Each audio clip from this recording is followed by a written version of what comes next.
All right, let's look at question 34.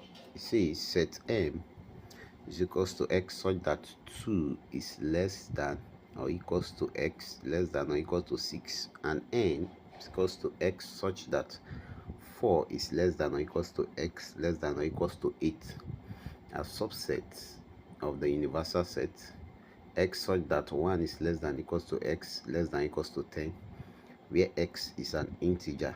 We are asked to find the complement of M intersection the complement of n. So the first thing, let's bring out the set, the elements, members of set M.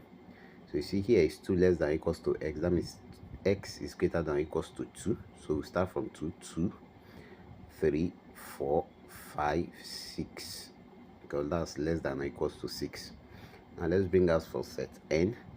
So you have that x is greater than 4 or equals to 4. So we start from 4, 4, 5, 6, 7, and 8.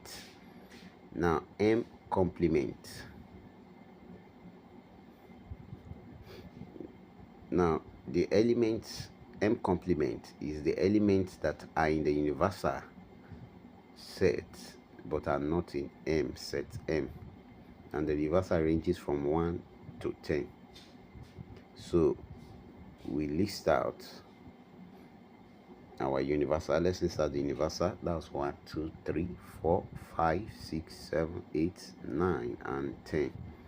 So that's the universal set.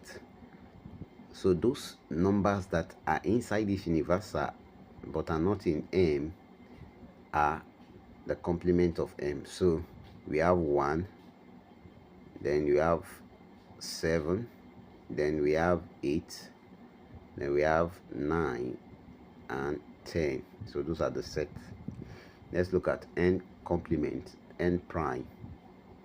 So those numbers that are also in the universal but are not in M. So I have 1, I have 2, then I have 3, then I have 9, and I have 10.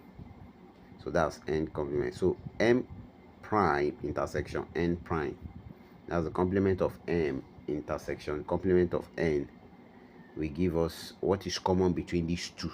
What can I find here? M complement, and I can find the M complement. I can find 1, I can find 9, and I can find 10. So those are the common elements.